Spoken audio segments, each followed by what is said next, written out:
सलामती हो आप सब पर और मालिक की कृपा, मालिक की मेहरबानी उन सब लोगों को हासिल हो जो सच्चाई के रास्ते पर चलते हैं। मैं इस वक्त अपने ट्रीटमेंट के लिए कहीं दूर, देश से दूर गया हुआ हूँ, मगर कुछ ज़रूरी समझकर चंद मिनट के लिए कुछ बातें आप तक पहुँचाने के लिए आपकी खिदमत में हाजिर हुआ हूँ। एक बात तो मुझे ये जो अभी उपचुनाव हुए हैं, ज़िमनी इलेक्शन हुए हैं, 7 विधानसभा की सीटों पर मुख्तलिफ़ स्टेट्स में, उनके जो रिज़ल्ट्स आए हैं उन पर कुछ कहना चाहता हूँ। मैं सबसे पहले तो इंडिया अलायंस की तमाम लीडरशिप को, ख़ास तौर पर जो सीनियर मोस्ट लीडर हैं जनाब मल्लिकार्जुन खड़गे साहब, उनको मुबारकबाद देना चाहता हूँ। और इसी तरह उत्तर प्रदेश में अखिलेश यादव साहब को, जिन्होंने घोसी की सीट पर जिस तरह इलेक्शन लड़ा और जिन्होंने सब ने मिलकर अकेले बीजेपी का मुकाबला किया, तो नतीजा देख लिया आपने कि किस बुरी तरह बीजेपी को वहाँ पर शिकस्त खानी पड़ी और कितना ज़बरदस्त ओवरवेलमिंग विक्ट्री हासिल हुई इंडिया के कैंडिडेट को। वो कैंडिडेट समाजवादी पार्टी के मेंबर थे, उसी के टिकट पर इलेक्शन लड़े, मगर फिर भी अखिलेश यादव ने बहुत बड़ा दिल दिखाते हुए साफ साफ कहा कि ये समाजवादी पार्टी की जीत नहीं है, ये इंडिया अलायंस की जीत है। बस यही वो स्पिरिट है। इस स्पिरिट से अगर आप सब लोगों ने हर इलेक्शन में हिस्सा लिया, इसी स्पिरिट से आपने देश को बचाने की गरज से आपने अगर इकट्ठा होकर मुकाबला किया, तो इसी तरह की कामयाबियां आपके कदम चूमेंगी। दिल को बड़ा करने की ज़रूरत है, बाकी सब रास्ते आप सब के लिए साफ हैं। उत्तराखंड में आपने एक होकर इलेक्शन नहीं लड़ा। मुझे नहीं मालूम, मैं तो देश से बाहर हूँ, मुझे नहीं मालूम कि इसकी क्या वजह हुई कि वहाँ कांग्रेस के उम्मीदवार के साथ समाजवादी पार्टी ने भी अपना उम्मीदवार क्यों खड़ा किया, और नतीजा सामने आ गया कि वहाँ बीजेपी सीट निकालने में कामयाब हो। तो एक बात तो ये आप लोग बहुत ख़ास तौर पर आपसे रिक्वेस्ट है पूरे देश की जनता की तरफ से कि अब आपने जो अलायंस बनाया है, इसकी इज्जत दिन ब दिन बढ़ाएं और अपने वादों पर कायम रहें। आपने देखा कि जैसे कि मुझको खबरें मिली कि घोसी के सीट पर उन लोगों ने भी समाजवादी पार्टी के या इंडिया के कैंडिडेट को सपोर्ट किया, वोट दिया, जिनके बारे में लोग कहते थे कि इनका वोट इधर ट्रांसफ़र नहीं होगा। मोस्ट बैकवर्ड लोगों ने भी उन्हीं को वोट दिया। इवन बहुजन समाज पार्टी का जो कैडर था, जो उनके जो वोटर थे, उनमें में से भी अच्छी खासी तादाद के वोट भी इधर शिफ्ट हो गए। तो ये पब्लिक के अंदर जो एक सियासी समझदारी के बढ़ने का संकेत है, और ये बहुत अच्छा संकेत है कि अब किसी पार्टियों के जो वोटर हैं वो इस तरह के ग़ुलाम न रहें कि वो कुछ भी देखे बगैर बस अपनी पार्टी के सुप्रीमो के कहने पर वोट को ज़ाय कर दे। तो अगर ये बात है तब तो ये बहुत ही इनकरेजिंग बात है, और ये आप अलायंस वालों की पूरी जिम्मेदारी है क्या पब्लिक के इस अवेयरनेस को सही तरीके से रीड करें और किसी तरह की ऐसी कोई काम न करें जिसमें ईमानदारी की कमी और सेल्फिशनेस ज़्यादा नज़र आए। आपने इन सीटों पर दिखा दिया कि 63% वाले अगर मुत्तहिद हो जाएंगे, यूनाइटेड हो जाएंगे, तो 37 वाले घटकर शायद और नीचे आ जाएं, साफ हो जाएंगे। और इसीलिए इस मौके पर मैं एक बार फिर वो बात कहना चाहता हूँ कि जल्दी जल्दी सब लोग अपना वोटर आईडी बनवाने की फ़िक्र करें। हर शख्स अपना और अपने तमाम फैमिली मेम्बर्स, घर वालों की जो वोटर बन चुके हैं, उनका वोटर कार्ड चेक करें, लिस्ट में उनका नाम सही है कि नहीं है, स्पेलिंग में कोई गड़बड़ तो नहीं है। घोसी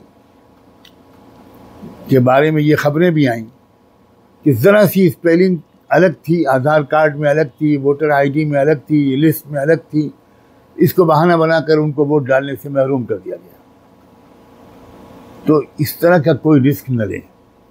और मस्जिदों के इमाम हजरात, पढ़े लिखे लोग, कॉलेजेस के टीचर्स, लेक्चरर्स, हमारे डॉक्टर, हमारे वकला, हमारे सोशल एक्टिविस्ट, हमारी पढ़ी लिखी बहनें, ये लोग ज़रा इस वक्त इसको एक बहुत बड़ा वतन की और दीन की खिदमत समझें कि वो घर घर जाकर लोगों के वोटर आईडी के सिलसिले में उनकी मदद और रहनुमाई करें।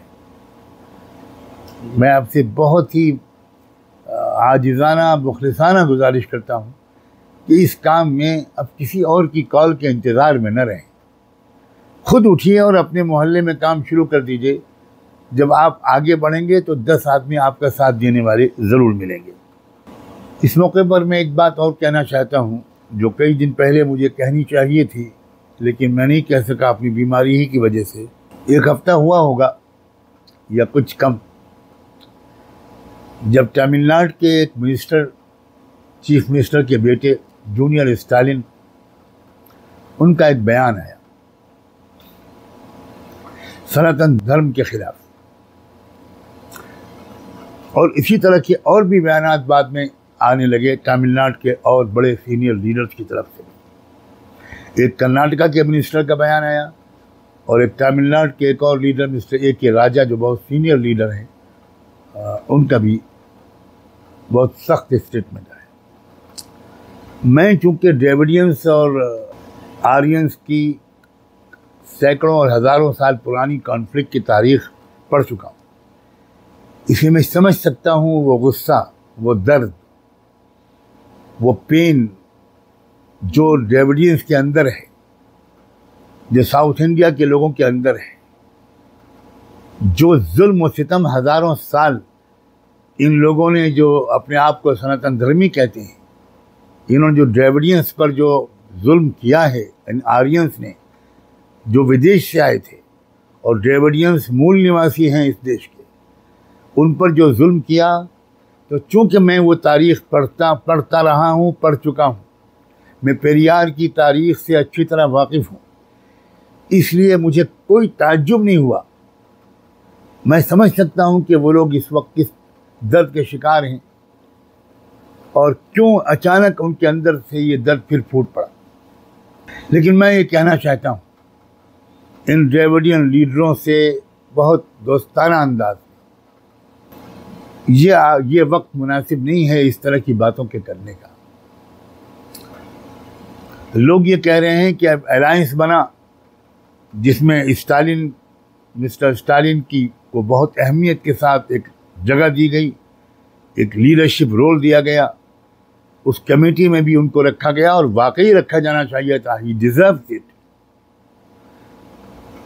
मैंने बहुत पहले मिस्टर स्टालिन से कहा था कि I wish you to play your role in the national politics, not only in Tamil Nadu.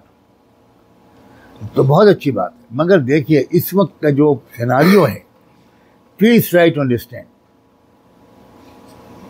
जितने भी हमारे साउथ इंडिया के द्रविडियंस दोस्त हैं वो भी समझें, और पूरे इंडिया के जो लोग हैं, इस वक्त हम बहुत ही क्रॉस रोड्स पर खड़े। एक ज़रा सी गलती सारी माहौल को ख़राब कर सकती है।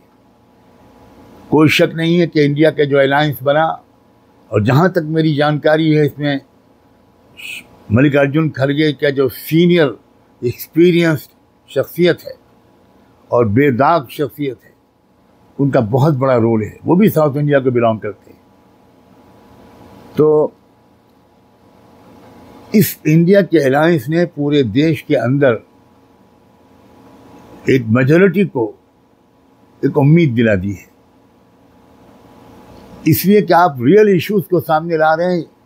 आप महंगाई की बात कर रहे हैं, आप नॉन एम्प्लॉयमेंट की बात कर रहे हैं, आप बेरोज़गारी की बात कर रहे हैं, आप लाखों नौजवान जो रोज़गार खो रहे हैं रोज़, उनकी बात कर रहे हैं। तो ये चीज़ें हैं जो कॉमन आदमी से मुताल्लिक़ हैं। रेवडियन और आर्यंस का झगड़ा ये आम आदमी से मुताल्लिक़ नहीं रहा।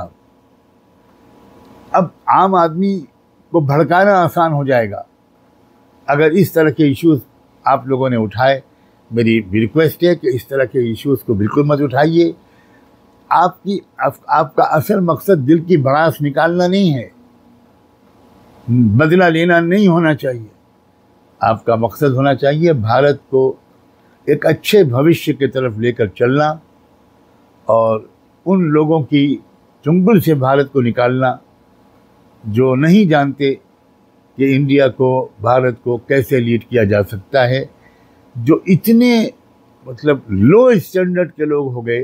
तब इंडिया बनाम भारत की जंग छेड़ दी गई। एब्सोल्यूट नॉनसेंस है ये बात। इसलिए प्लीज़ आप अपने पैरों पर कुल्हाड़ी मत मारिए, लोगों की उम्मीदों पर पानी मत फेरिए, और आप पूरे कलेक्टिव सोच के साथ जो इंडिया अलायंस के अंदर आपके इश्यूज तय हों, जो टॉपिक्स तय हों, उन्हीं टॉपिक्स पर आप बात कीजिए।